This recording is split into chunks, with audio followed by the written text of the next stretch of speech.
Welcome to Spring LIB.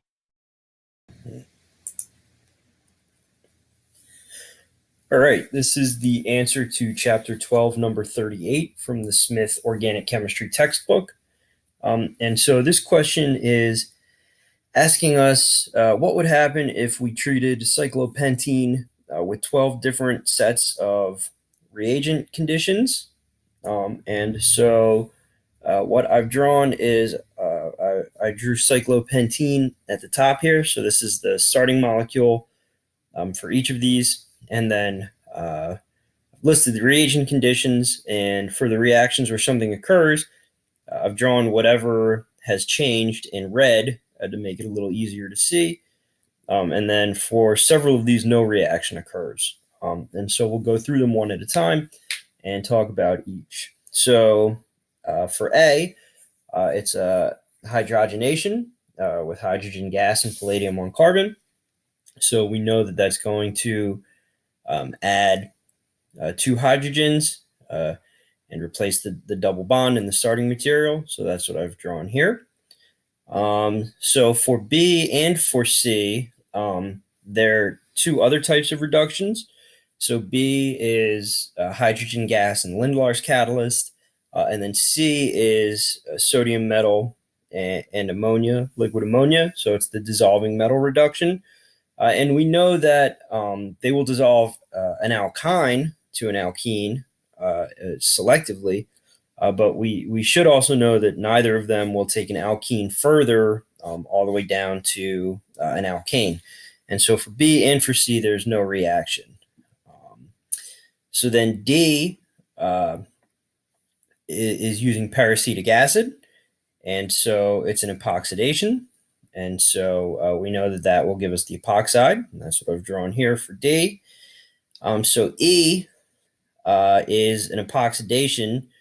So the first part of E is exactly the same as D. So you're after one for E, you get the epoxide, and then the second conditions, condition 2, water and base, you're going to open that epoxide, and it's going to give you a dihydroxylation. So you'll have added two alcohols in place of the double bond, and they will be anti to one another. And so I've drawn that. Make sure that you do note you will get either configuration with these conditions. So you'll get a 50-50 mixture of these two.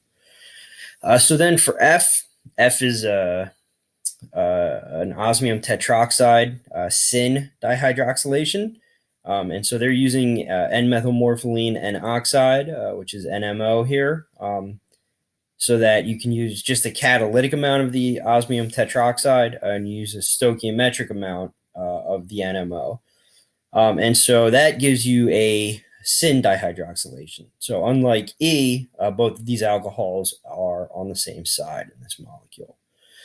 So moving on to G, that's a potassium permanganate dihydroxylation. So again, we get the syn alcohols there. And so that's what I've drawn.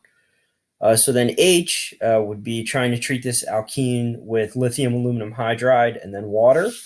And so that's actually not going to react at all. So lithium aluminum hydride is a reducing agent. And if we were to use it on something else, as we'll see later in this problem, we would get a reaction. But when it's just an alkene in a molecule, lithium aluminum hydride is not actually going to do anything. And so no reaction for H.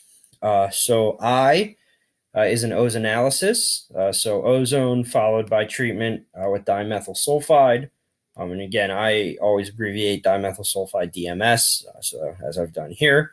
And so what you would get there is cleavage across the alkene. And so you would actually get the ring to open.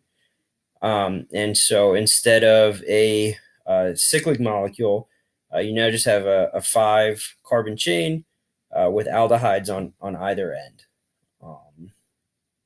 And so that's I. So then J is a sharpless epoxidation.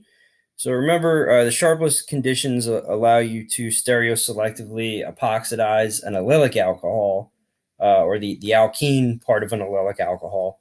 but it only works on alkenes that are part of allylic alcohol systems. And so, of course, in just regular cyclopentene, there's no allylic alcohol, and therefore the sharpless conditions don't work. And therefore, for part J of this problem, there is no reaction.